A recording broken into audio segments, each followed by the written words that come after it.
Are we ready to go, Erin? We are ready. Okay, thank you.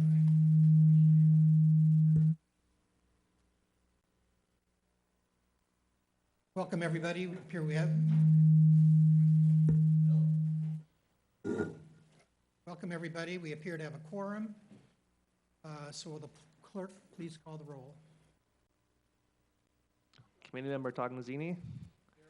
Committee Member Costanzo. Committee Member Donnelly's. Here. Committee Member Peck. Yes, Or here. Chair Peck, excuse me. Committee Member Hanson. Here. And Committee Member Dowdy. The first item on the agenda are any announcements from committee members? None. Any special announcements from the director?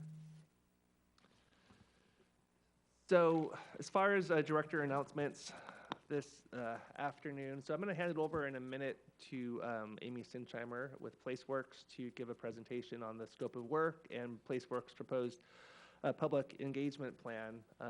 Your agenda packet also includes a summary of what I'm calling waterfront initiatives that are currently ongoing or upcoming. So I wanted to, it is an agenda item as part of the staff report. I guess we can get to that when we get to that agenda item, but I'm ready to discuss that.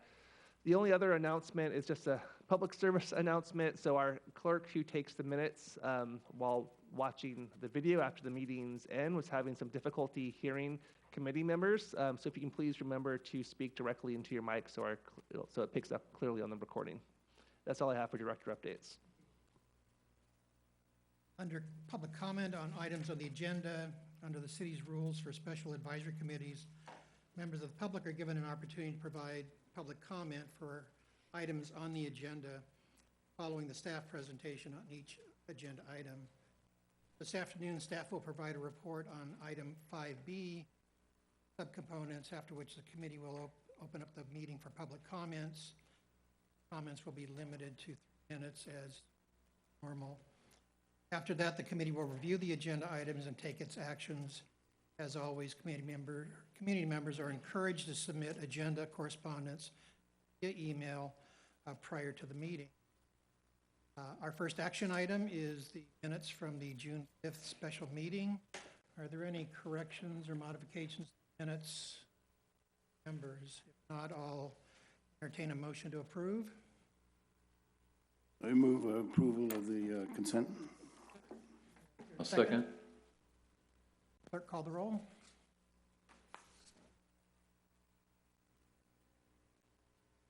We could probably do a voice vote Okay. on the minutes. All those in favor? Aye. Aye. Aye.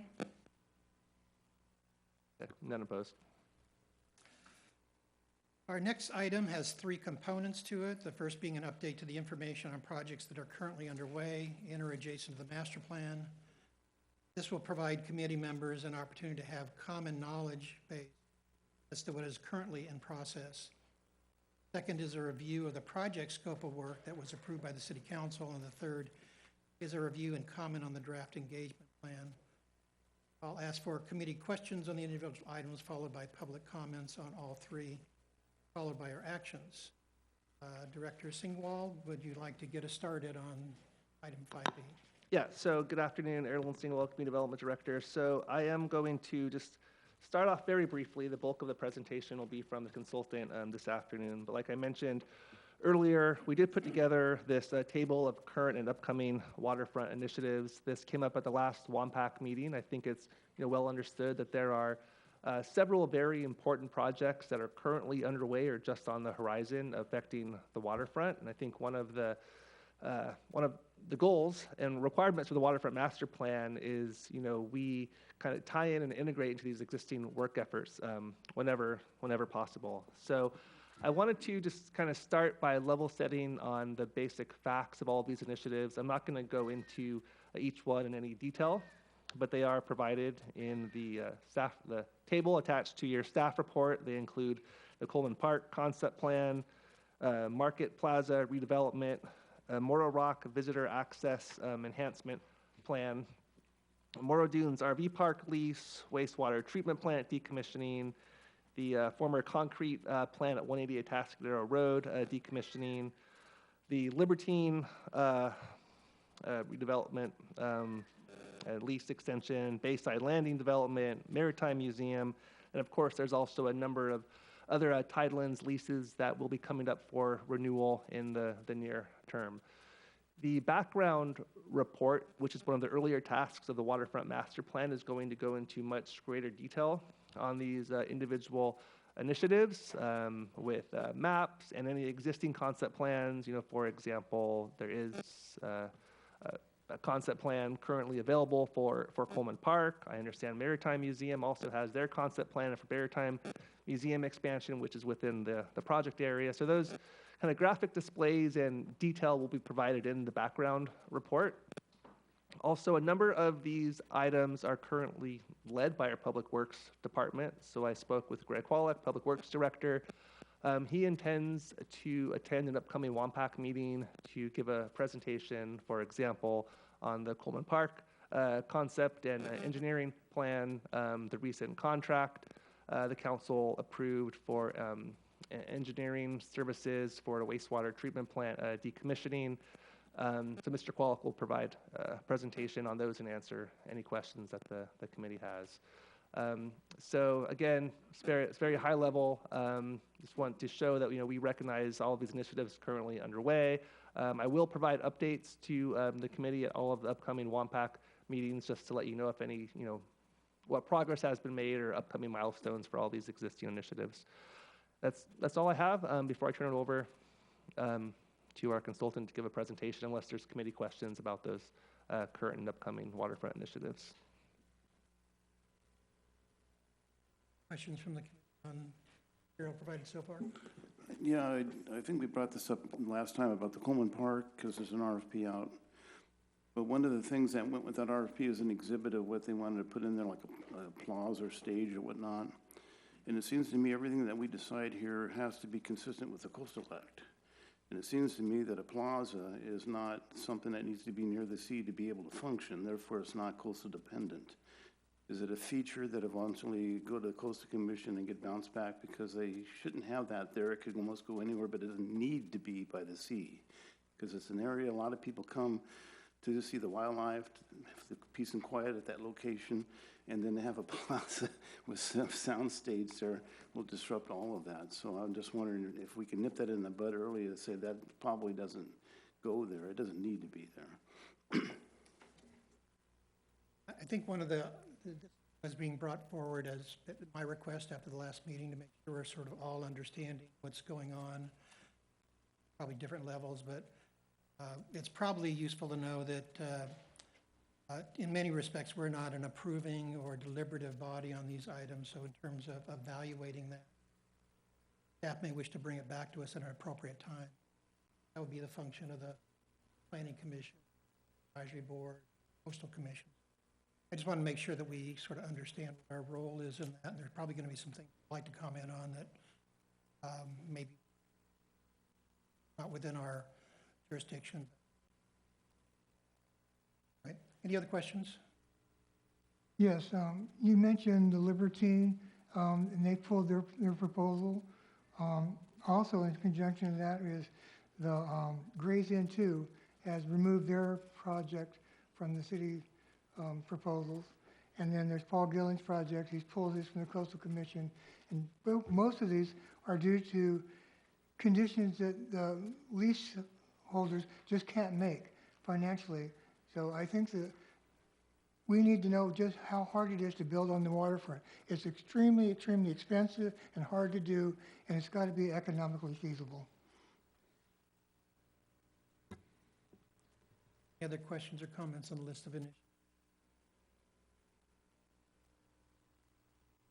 I would just maybe to address Committee Member Dowdy's comment briefly. I think that's an excellent comment, and one of the agenda items is the public engagement plan. And yesterday when we met with a consultant, one of the things we talked about is the importance of the consultant doing interviews with recent developers on the Embarcadero, just to understand some of the obstacles that they experience, because that is a very important part of the discussion.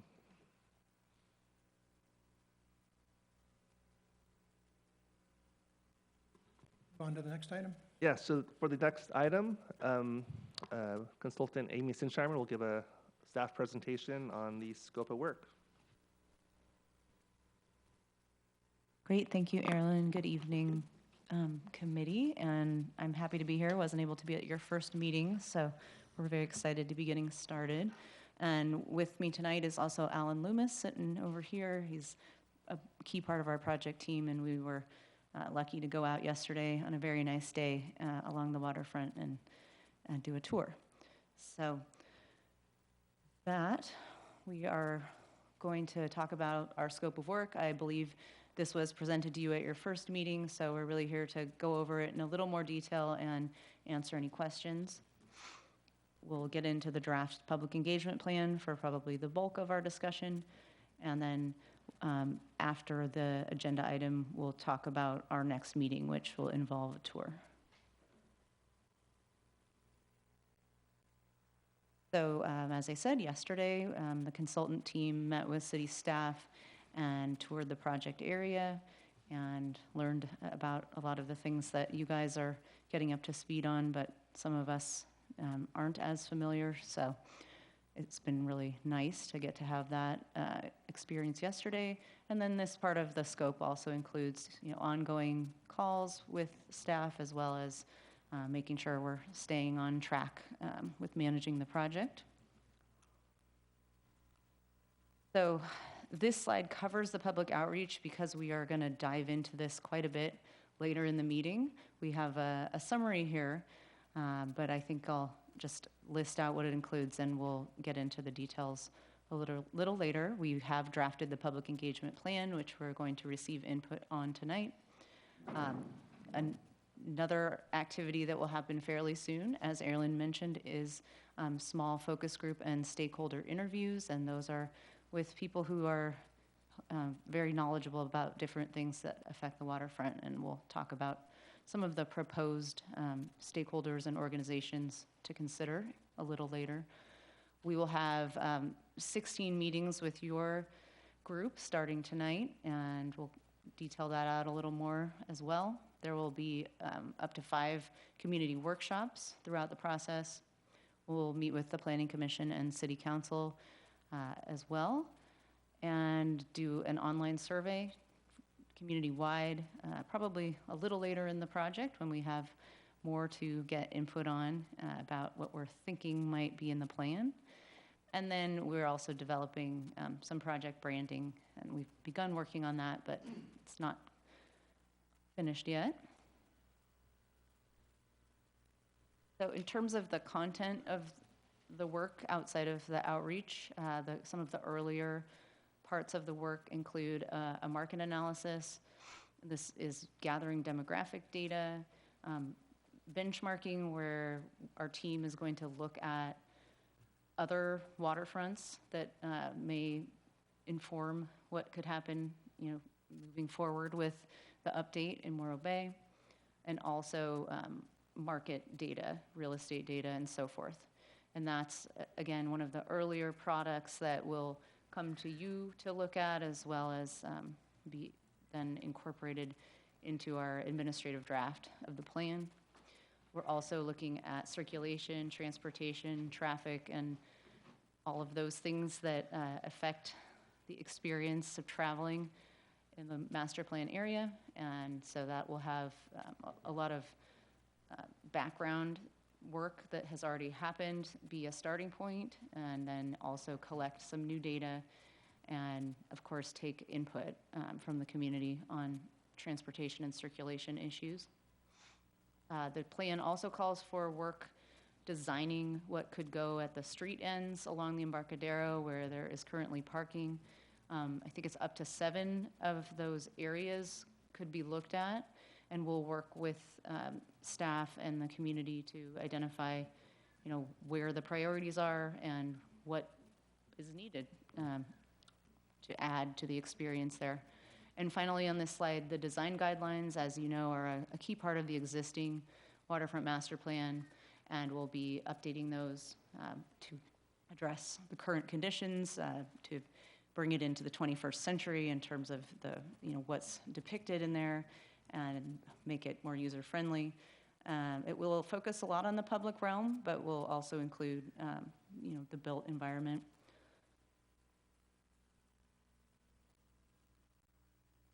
So Erin mentioned that the background report will be another somewhat early part of the project. This is where a lot of the findings from the early outreach, as well as the deliverables that we talked about on the last slide, will be put together into kind of, what are we seeing is happening now in 2025 compared to 1996, and where might we go in your plan moving forward and on the waterfront. So then we'll be doing a visioning process. Again, that will build on the outreach that has happened before that and come up with a vision for this plan. The administrative draft of the WMP will be, the big piece that brings it all together. That'll have conceptual land use and circulation concepts. That will include the whole existing plan area and then the new planning areas that don't have, visitor serving uses on them now, for example, or perhaps have some change that is anticipated. We'll again be focusing on circulation and parking throughout the project, also looking at the leases and other revenue producing uses along the waterfront, and also, what are the redevelopment opportunities and how does the timing work for that? I think this is going to be a theme throughout the project. Erin already talked about it with the kind of near-term and concurrent project item, is really thinking about the timing for lots of different parts of this area and how priorities are put in place and how it all works together to be a good plan that can, accommodate things that change in the future, but also anticipate where we are now with this dynamic situation. And then we will be, of course, bringing that plan forward for public comment and comment from the WAMPAC as well as the Planning Commission and Council. And then that draft will be refined, presented to the Planning Commission and Council for consideration, and then there will be a final version. This is a document that's subject to the California Environmental Quality Act, so the plan is to do an addendum to the Plan Morro Bay EIR, which would, I believe, will satisfy the CEQA requirements. And then the final part of the scope of work is really the parallel and complementary process to look at sea level rise data and projections for the city and update that information that was included and analyzed for Plan Morro Bay. This will run parallel, but then end a little bit earlier than the overall waterfront master plan process so that it can inform what is proposed in the waterfront master plan, and the technical information can be used to make sure that the recommendations are making sense in terms of potential sea level rise and impacts that come with that. This part of the work will be reviewed by Coastal Commission as it's drafted. So the waterfront master plan will go to Coastal Commission after the city has approved it. There may be some dialogue with them along the way, but this part of the work will be reviewed by them, and that's, I believe, part of the requirements of the grant. So that's it for the scope of work. I know that was fairly high level, so if you would like, Chair, we could pause here to take questions before we go on to the next part of the presentation. Yes, please. Any questions from the director or consultant on the scope of work? Yeah, I wanted to go back on this, what is it? Add the page.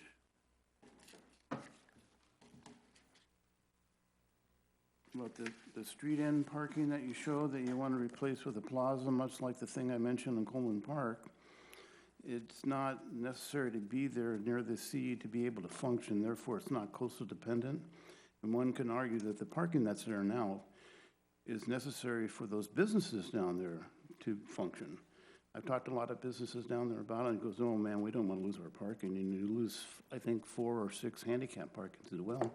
At the same time, you're short on parking. So you're eliminating parking, you're short on parking, you're putting in something that's not coastal dependent.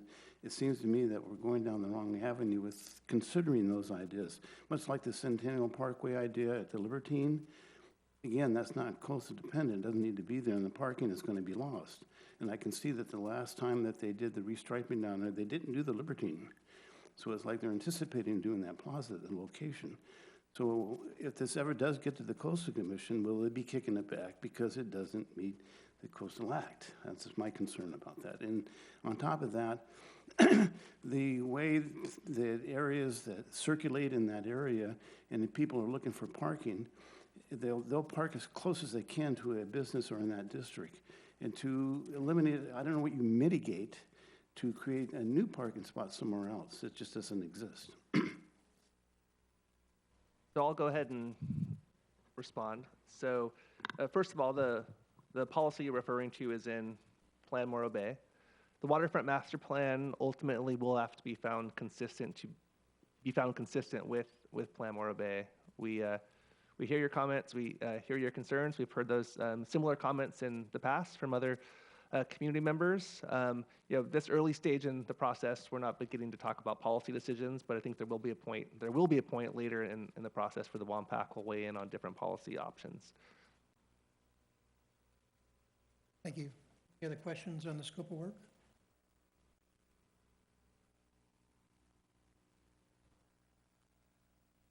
Okay, great. So in your packet is a draft public engagement plan that provides additional detail and information about the tasks that are included in task 2 of the scope of work that we just briefly touched on. So the purpose is really to confirm the goals and objectives for the public outreach efforts, to establish this action plan for engaging with the community and stakeholders, which could be changed a bit over time as we move through the process, but we'd like to have a, kind of a roadmap as we begin. It also will assist city staff in managing expectations of all of the decision makers and public regarding the engagement and what's feasible for this project. We've included some principles of collaboration, and these would be for anybody participating in the update process, that we are one team with a shared goal of a balanced waterfront master plan. We all have the best interests of the waterfront in mind, that we'd like to build consensus among diverse stakeholders in order to make important decisions. That can be a tall order when there's different opinions, but that's our goal. Also promote balanced dialogue by taking space and making space, so really, allowing people to have their say. And finally, all participants should be and must be treated with respect for this to be a fruitful process. We have the project objectives listed here. I believe you went over these at your first meeting.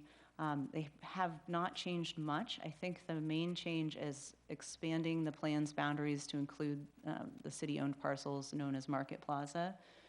May have been added since then. So I will not read every single one, but this is really the objectives for the plan itself. And then we have included some outreach objectives for this public outreach plan. And they include building a constituency of engaged stakeholders, listening to the public and stakeholders, working to engage a full spectrum of local residents, providing broad-reaching and transparent community engagement, and using technology and online platforms as makes sense to broaden the engagement and have multiple options. So that's a paraphrase. Happy to discuss any of these as you would like. And I think that might be, a good place to pause one more time if anyone has any questions or input on that kind of introductory part of the plan before we move into the actual tasks. Mr. Doherty? Yes, under your stakeholders, I think maybe you may want to include the mariculture community. They're part of us. And on your project objectives, we're not including anything on the water side, is that correct? So in a sense, all we have is a front master plan. So I think we're going to talk a little more about stakeholders in a minute, and I appreciate your input, but I will see if Erilyn wants to respond to the question about the water side. Or maybe I heard it wrong. So the Waterfront Master Plan, includes all of the Tidelands lease sites, and that would include the water side as well as the land side of the lease sites.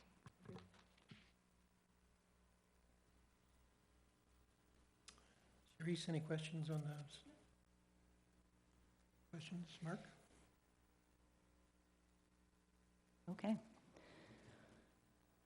So again, we have this list of the type of outreach that we're doing. We've already gone over in the scope of work.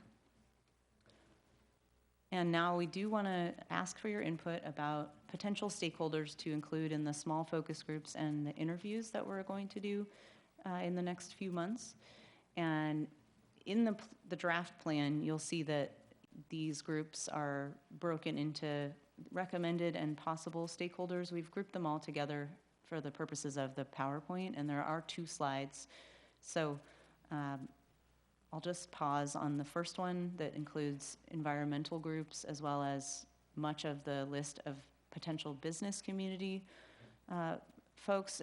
I will point out that sometimes a specific group is mentioned, sometimes it's a category, for example, Embarcadero employees or marine contractors. So we're looking for your thoughts on, what are the most important groups or organizations to include, and are we missing anyone on this list? So thank you, Mr. Dowdy, for your initial suggestion, and we are excited to talk more. And then I will now go to the next slide. So this is the end of the business community list, and then a community groups list, as well as government agencies.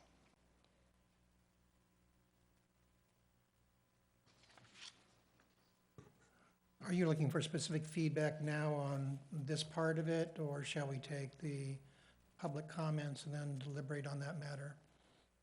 Well, I think we were talking about receiving feedback from the committee now. Okay. I'll just add that for a little more context, when we do these meetings, we will not necessarily have the groups like you see here on the slide. This is more of a topic-based organization, and there are some that have more people in them. So, but ideally we would kind of land where we have topics that each group has an expertise on, and we think it'll be, maybe 4 to 6 people per small group, and then we will do some individual interviews as well.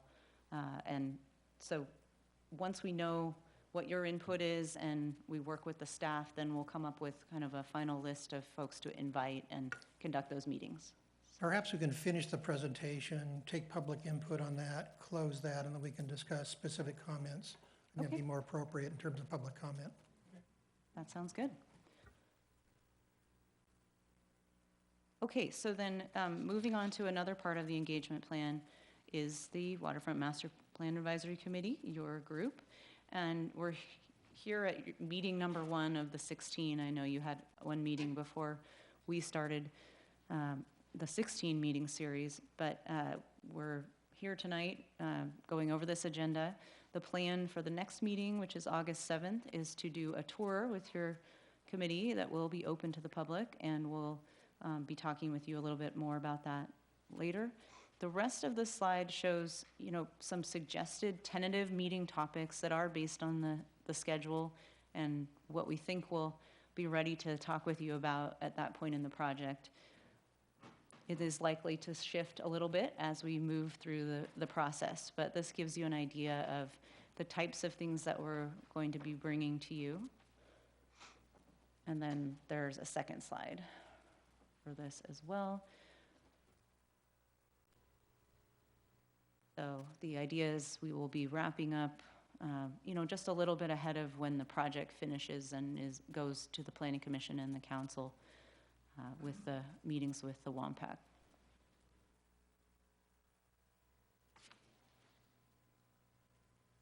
Any Yeah. questions from the consultant or director on this part of the engagement plan? The next meeting, you're saying we're gonna have the waterfront tour. Are we meeting here and then going down there, or what are we doing? So thank you for that question, Committee Member Donnelly's.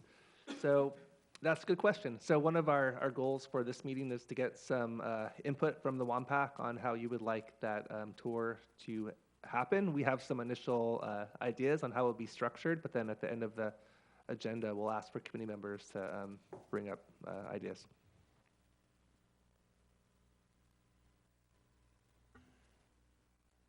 Anything else on the presentation? We have a few more slides, Okay. yes. So another key part of the outreach will be public workshops. We expect workshop number 1 will happen this fall, and that will to introduce the project to the general public who come to the workshop, in addition to presenting some findings from the market analysis and circulation background conditions report.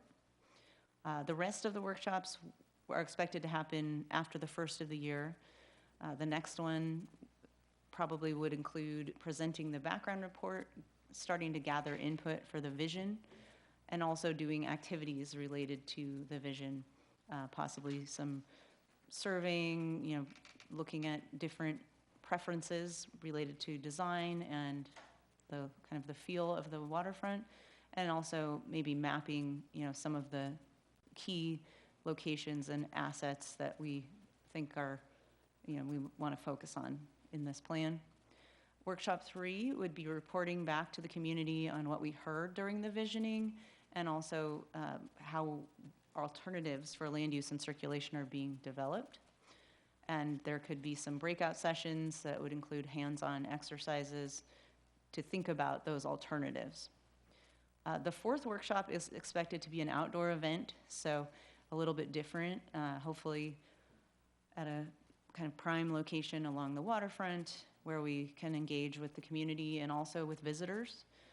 Visitors don't usually come to your traditional planning workshops, so that might be an opportunity to capture some input from that group. And then the final workshop would be to present the final draft plan as well as the environmental document and before the project is over. We are looking for your input on these ideas. So this is a preliminary set of recommendations, and we're definitely interested in other thoughts or approaches if you have ideas about the workshops. So this is our list of questions about the different things we've talked about in the public engagement plan. Do you have any input about the list of potential stakeholders? Do you have any feedback about the proposed approach for the public workshops? Are there any lessons you've learned from other outreach that you've participated in Morro Bay or in general? And what other feedback do you have on the draft engagement plan? And I think maybe we're going to get your feedback a little later, but just wanted to plant those questions. I think that's the end of that part. Thank you. I think now's the time we're going to take public comments on the agendized item, the presentation that was made by the director and consultant. Is there anyone in the audience that would like to present comments on the agendized items?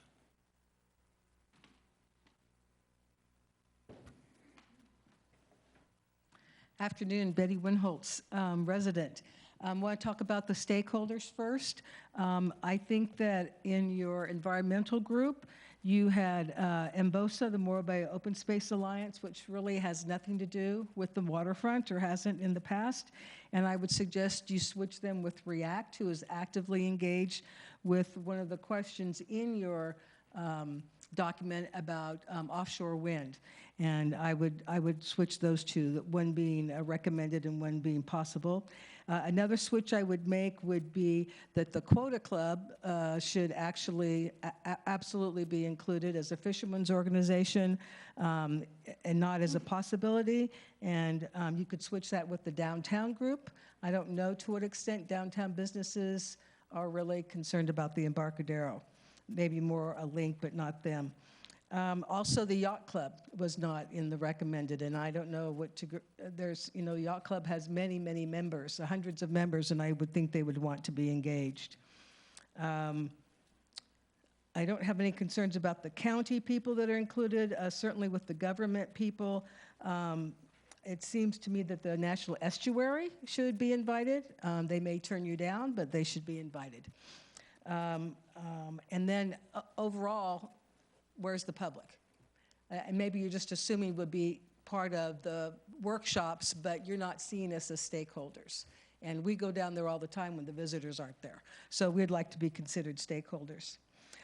My overall comment about the whole plan is that this is very economically directed, focused. I was hoping that this would be policy directed, contrary to and with respect to the chair, that you're dealing with policy, and that I would expect you to look at what the current waterfront master plan is, because it's a planning document, much like the general plan, and that based on that, then maybe you get into economics. But it seems to me you need to know what's currently existing before you know what to change.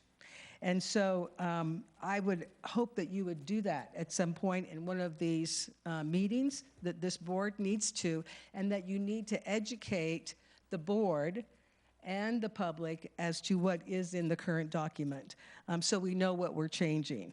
And it seems to me what we're picking on in our tour is potential businesses and how they're changing, but we're not looking at, well, what is it that we'd like that's the look of this, or what do we not like about what happened here? We're not taking that broader view of what do we want the waterfront to look like, or how do we want to present that to ourselves and to our tourists. But it's more about, each individual business, which I don't think is necessarily appropriate. I'm just going to add something because there's not very many of us here today, and that is just quickly, and it's a housekeeping thing. When we say in the report that there's bi-weekly meetings, does that mean twice a week or once every 2 weeks? I would assume the other. If you're doing a policy statement, certainly 20 years is an appropriate length. If you're doing economics, that's too long, because too much changes in our economy. And so that should be brought back down. And I don't know that it's appropriate to do an addendum to the Please wrap up. the EIR addendum, or if it should actually be a standalone document. Thank you. Anybody else in the audience on public comments? Yes, please. Good afternoon, everybody. Judy Setting, longtime resident. Thank you, Betty, for the stakeholder input. I also want to just say that the Yacht Club would definitely want to be considered on that committee. Did I see REACH on there? I don't see what REACH has. Did I see? I don't see what REACH has to do with our little town, so maybe you could flip them out. As far as Morro Bay residents, who are bigger stakeholders than those of us who have lived here and invested our time and money in Morro Bay and our hearts? And when you're considering your plan, I agree that there should be an overall vision that is spelled out, not these little pieces of things, because I am so concerned that you are going to sacrifice and kill a way of life for our community by shutting off the rock to vehicle traffic, by adding concrete and paid this and paid that, and taking away the natural beauty that is what we really love about this little small town. And we love our visitors. We know that we are dependent on tourism. We're happy about that. We're happy to share. The world needs to have everybody sharing. But we don't have to make it into something that it's not to do that. People are happy to come here with a picnic lunch and let their kids sit on the beach and play and run in the waves. And taking away the parking I think about all of the elderly that pack a lunch and they drive down to the rock and they just sit and they watch and they enjoy the wildlife and the serenity of the waves, and everybody with their water sports. My gosh, when there's storm waves, to be able to drive down there and watch the brave surfers who tackle some of those waves is a treat that we shouldn't have to pay for. So please do not re-encompass the ocean around the rock and take away the way of life that we've enjoyed for so many years. Thank you. Thank you. Anybody else in the audience? The clock isn't setting, by the way. Good afternoon. My name is Jeff Eccles, City Council member for Morro Bay. On the stakeholder list, it looks good, it looks exhaustive, and I'm hoping as well to echo some of the comments that the citizens of Morro Bay, the residents, would be almost inferred that they would be part of that group. But one group that I didn't see on there specifically was our youth. Most of us in the room, well, a lot of us in the room, I'll just talk about me. I've got gray hair now. And I had different ideas and more innovative ideas when I was served on student council in high school. And our high school wasn't mentioned. We've got 800 students over there. So certainly the Morro Bay High students and student council should be included on that group, and any other way to reach the youth in our community, because they've got great ideas. Thank you. Anybody else in the audience? Seeing none, AGP, do we have anybody in the queue? There is no raised hands on Zoom. Thank you. We'll close the public comment period, and why don't we bring it back to the committee for their comments, and I'm going to start to my right with Committee Member Dowdy. Under your stakeholders, I didn't see the Harbor Department. I assume that should be included.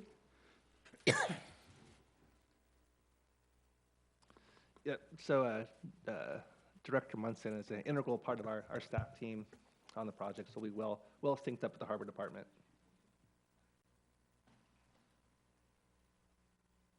Committee Member Hanson. Hi.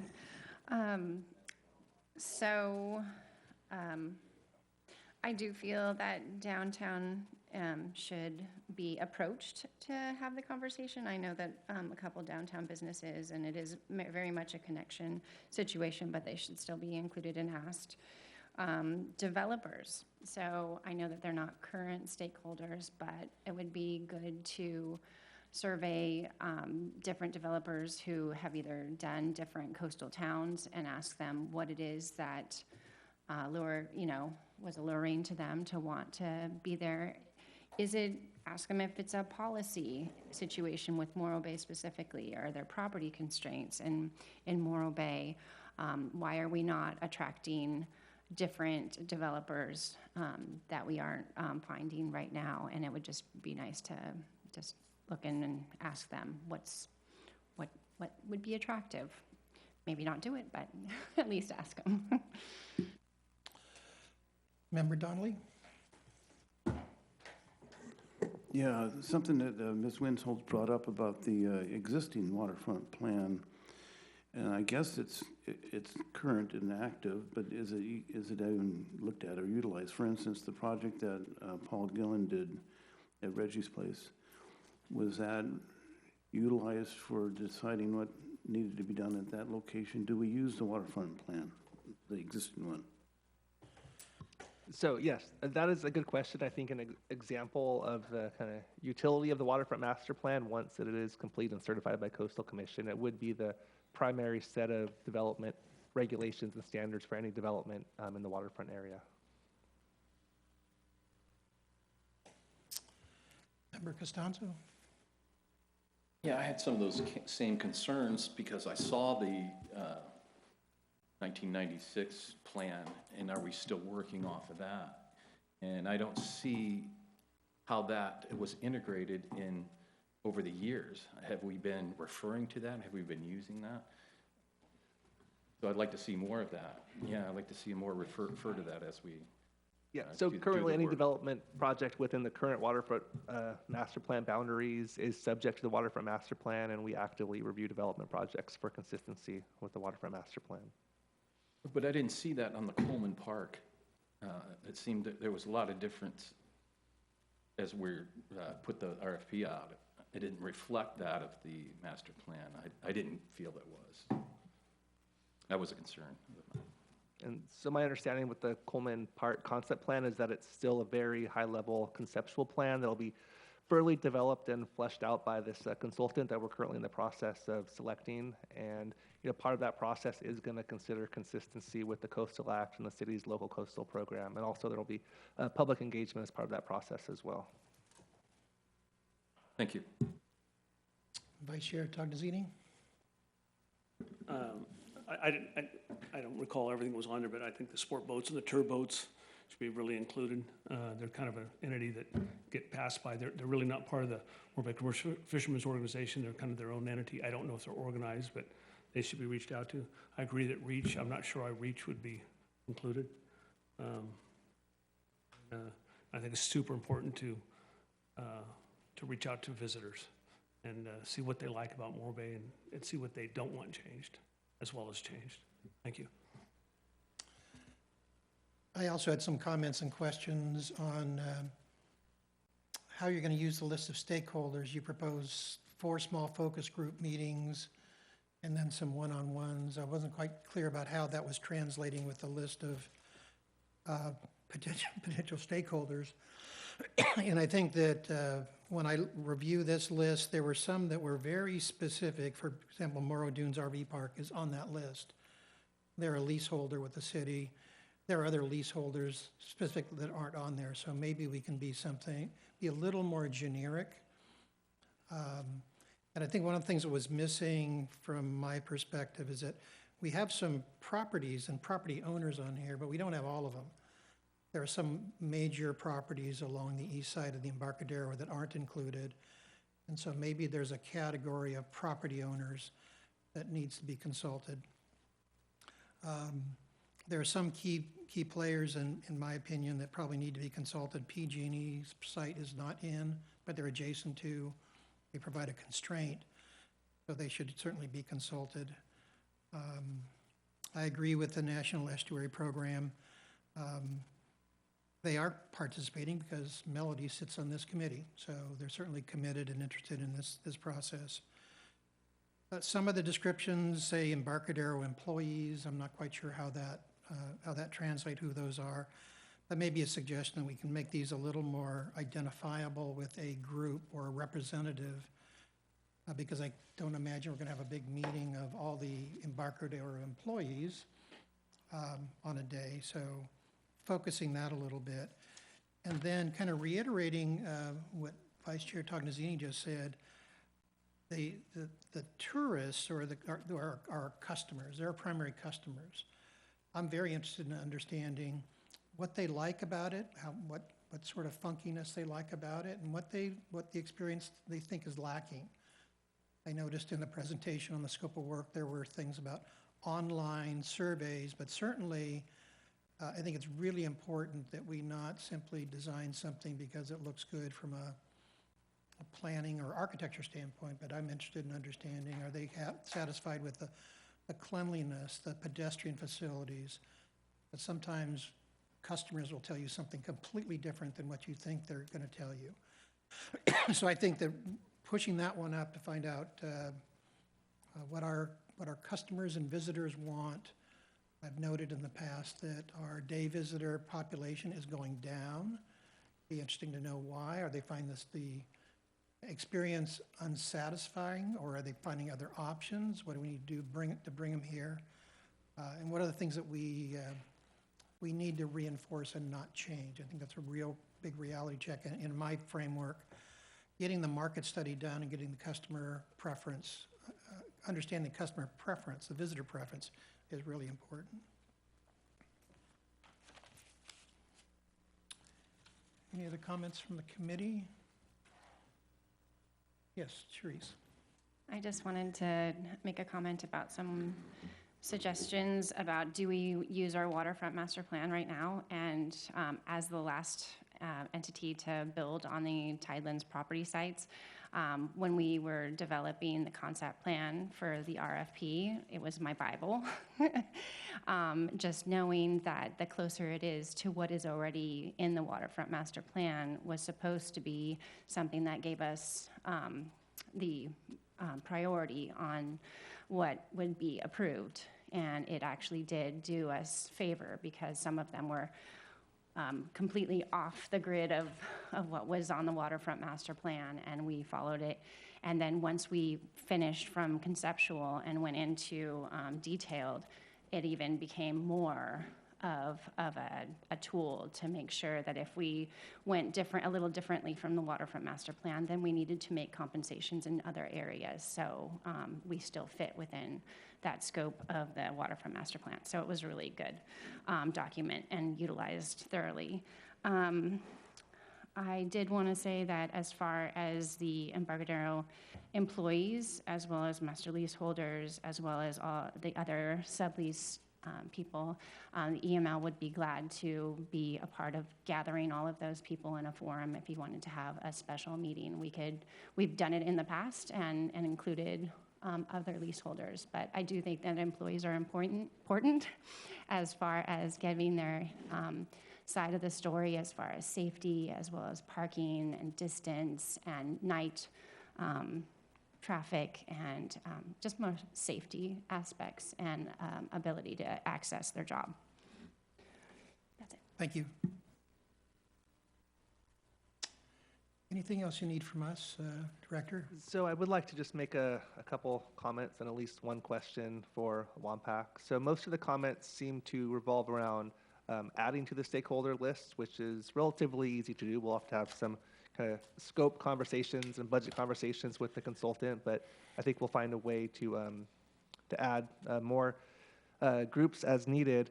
The one organization that I heard about removing was REACH. I think with engaging Chamber of Commerce, EML, downtown business owners, Visit Morro Bay, there probably isn't a need to also engage REACH, but before I remove an organization from the list, I just wanted to make sure that the WAMPAC would be in concurrence with that, or if there's any thoughts to the contrary. Okay. I don't have strong feelings about removing it. I think if you're talking to the chamber and Visit Morro Bay, I think you're going to get the visitor-oriented information you probably need. REACH will probably be monitoring, but there are a lot of peripheral organizations that will be of interest, but I wouldn't say they're stakeholders. Yeah, that's my sense as well. Just to respond to a couple of the other comments about groups to add, like I mentioned earlier, I think it does make a lot of sense to talk with developers. A pretty significant part of the scope of work with PlaceWorks is for their economics consultant to look at economic feasibility of different land use options, and I think the firsthand experience of developers on the Embarcadero would be very useful for that. We heard a comment, I think, from the public about having React Alliance as a stakeholder group. We can certainly, make sure to add them. Yacht Club was on the list. We'll make sure that we include Yacht Club as well. As far as a member of the public, there is a lot of broad public engagement that will happen as part of this process, and it can be difficult to identify, one person to represent the public as far as stakeholder interviews. That being said, I don't think we'd be opposed to interviewing someone who wanted to be a representative of the general public as part of the stakeholder engagement process. And I like the idea, committee member Tognazini, to interview the sport boat businesses. That's something we hadn't discussed, but that makes a lot of sense. Just in our recent walk up and down the waterfront yesterday, that's clearly a very active part of the economy on the waterfront. So that would make sense to reach out to one of those business owners.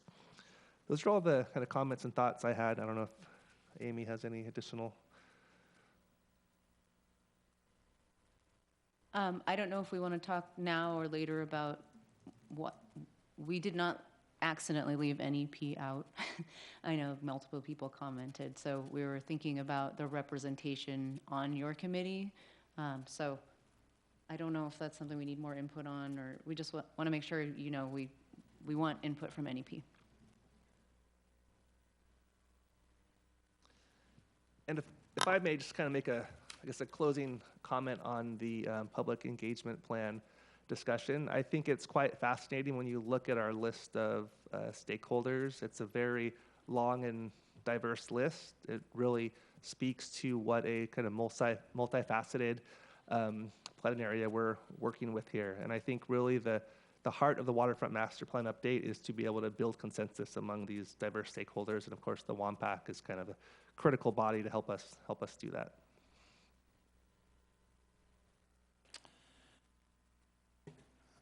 So consultant and director, you have what you need on the comments? We do, thank you. Okay. I think the recommended motion is that we receive and file these two items. Is there a motion to that regard?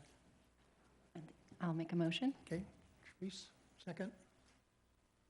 I'll second. Okay. All those in favor? Second. Aye. Aye. I think the last item on the agenda, it's not actually an agendized item, but in preparation for our meeting next month, the staff wanted to talk about a tour, and I think the questions are, what are the must-see stops on the tour? What are the waterfront areas or topics that we'd like the tour to focus on? Are there any specific logistical concerns we should plan for? Why don't we start with Committee Member Dowdy? And Is this going to be a 3-hour tour? Our tour yesterday was 3 hours. That did include a boat portion. That's my question. I don't think we're going to have a boat ride as part of the WAMPAC tour. It's possible if that's what we hear, a majority of the WAMPAC wants, but just in the interest of time, that may not happen. I thought maybe before we hear comments from committee members, I could just outline our idea of how the meeting's going to go. So while it's not typical to have a Brown Act meeting out in the field, it does happen, and we were talking with Alan Loomis and Amy Sinsheimer yesterday about some of their recent experience conducting Brown Act meetings that are basically a tour out in the community. So it can be structured. We don't necessarily, to Committee Member Donnelly's question earlier, we don't have to necessarily start in this room as long as we post an agenda that has a real clear schedule telling the public exactly where we're going to be when. So that's kind of our idea right now, is put together that schedule. We'll have different stations up and down the waterfront with different topics at each station. We'll probably have a script prepared of some talking points and then kind of questions that we want to hear from WAMPAC on. And then, of course, there will be the public's invited. It's an open Brown Act meeting, so we'll hear from the public as well, and the public's invited to come to any of the stations. I think the advantage of having it set up that way with the different stations and the schedule is if a member of the public only has enough time or is only interested in a certain area of the waterfront, they can just plan to be at whatever station at that time that it's we're scheduled to be there. So that's what we have in mind so far. And then, yeah, we just want to hear from WAMPAC on any ideas you have. I disagree with not having a view from the water. It's important to see the public to see Morro Bay from the water. Maybe you can use the Charisse or something like that, the tour boat, the wine box, whatever you want to call it. But you need to take it from the water.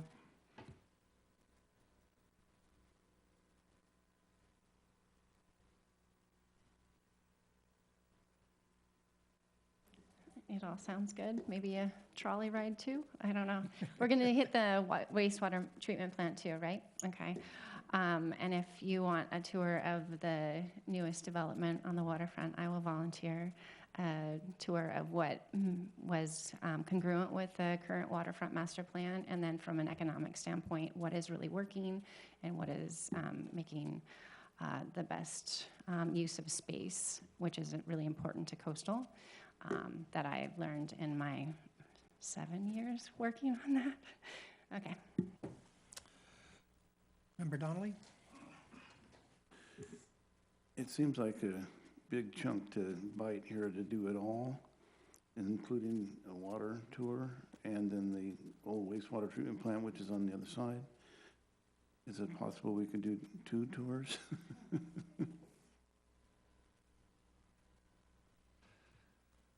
No, I think that would be, it's definitely not in the scope. I think that would be a challenge.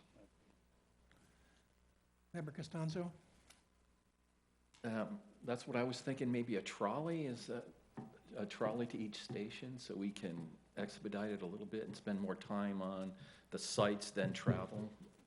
So, were you thinking the trolley to use that, or everybody? How would we move from site to site would be a concern. I mean, that could raise some logistic challenges. I mean, yesterday on our tour, what we did is we all drove to the wastewater treatment plant on the north end. We did a tour of the wastewater treatment plant. We went on top of the one of the taller structures there, which actually provides a great view of the northern part of the Waterfront Masterplan area. Spent about a half hour there. Then we did drive individually to Tognazini's parking lot and kind of walked up to Coleman Park and the Rock area, walked around Vistra, and then we got on the boat and did the waterfront, came back and walked the length of the Embarcadero down to Tidelands Park. So it was mostly spent, on our feet walking, except for the transportation, again, driving from the wastewater treatment plant to the northern Embarcadero area. So that did work.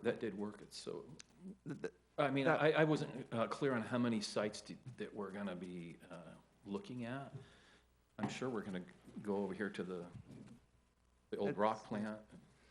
So yeah, we don't have the exact listing of sites yet. That's one of the questions we have for you all, is which sites you'd like us to make sure to include on the tour. I guess the point I was making is, having done this yesterday, it was mostly walking. We didn't spend a lot of time in our vehicles, so I'm not sure there would be a need for a trolley. We could look at for folks who want to walk the entire length of the Embarcadero down to Tidelands Park. If that ends up being how it's structured, we could arrange to have a vehicle, or if necessary, a trolley to ferry people back to their cars. I was just curious on how that was going to work and how to get around. But if it worked yesterday, well, we don't need the trolley. And I think Amy has kind of some firsthand experience for these types of meetings. I'd like to let her maybe chime in. That wasn't what I was coming from, but I think all of you probably know the waterfront better than most of the consultant team. So what are the places that are most important for you to have the current information on, or to get staff's, and consultant teams' thoughts on, I guess? Are there some places that are more critical than others?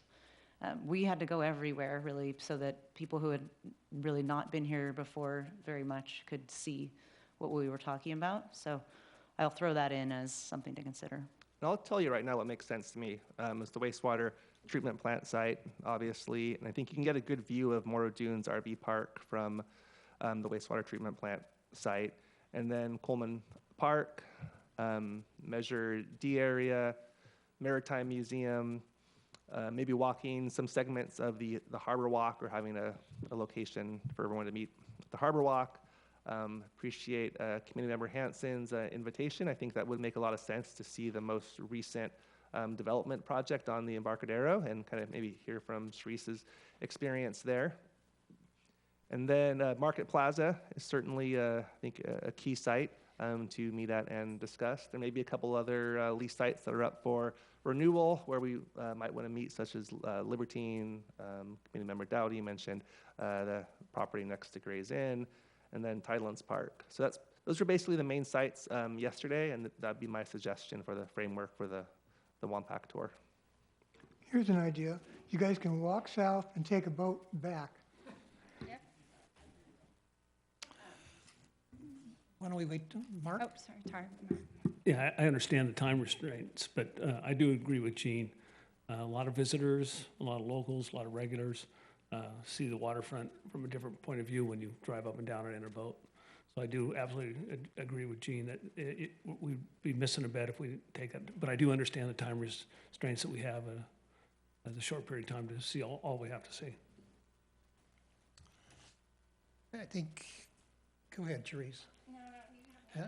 So my comments would be that when, I kind of agree with the groups that you put together, Director Singwall, that kind of that area around the wastewater treatment plant and the cement batch plant and that private property on the corner and the Morro Dunes RV park, getting up in there, looking at it, and then also having someone tell us what we're looking at. Because to the untrained eye, you don't know that that piece of property has CCNRs on it, or this one is contaminated, or that one has a grumpy landowner that has never wanted to do anything. Just so we can get an idea of how the puzzle pieces fit together. So there's that area that's north of the creek, area that's south of the creek, where you get into the Vista property, the PG&E property, and maybe even look at the triangle lot and, you know, that piece all together, because those pieces can fit together correctly. They all, you know, that piece of the world also has some transportation connection opportunities. Flopping across the street onto the working waterfront area, being able to look at it with Mark's eyes, not my eyes, because he'll see things different than I will. So curating it so that we understand what it looks like from the fishermen, from the mariculture, just from how do you earn a living in that area, and what are my space needs, and how does all that work out? And then probably the same thing on sort of the middle area of the Embarcadero. What are we looking at when we're looking at a project like Sharice's? What did it take to put that together? Because sometimes you just see the pretty front on it. You don't see all the work that had to go underneath it, all the rehabilitation that had to go on in the boatyard just to make that work. We don't appreciate what it's like to sort of build on that sort of foundation, literally and figuratively. And then farther down, probably somewhere in between the marina and the Titleist Park is another area, but I'd see sort of those concentrated areas. Okay, I've kind of formed it a little bit more, but wastewater treatment plant, if we parked there, Greg does a good job at going over that. And then the bridge, we're going to talk a lot about circulation. And so possibly inviting Matt Vieira or anybody from fire to talk about that, or even Greg as far as that goes with what's possible in that particular zone where the bridge is over the creek or the river, whatever it is, depending on the time of year. And then I think walking that is important too, because we're going to be discussing paid parking in Coleman. So at least wrapping around that direction instead of driving directly to Tog Mazzini's.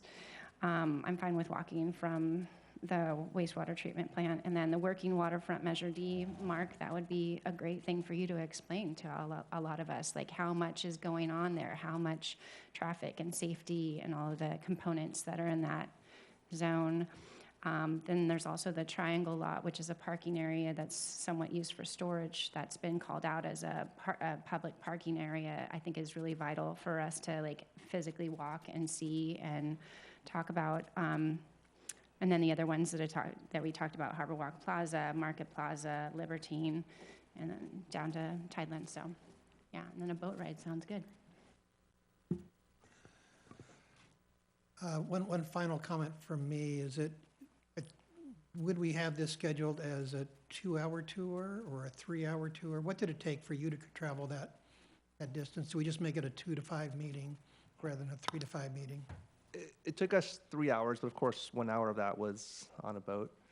I would plan on a 3-hour meeting, especially if we end up walking across the pedestrian bridge into Coleman Park.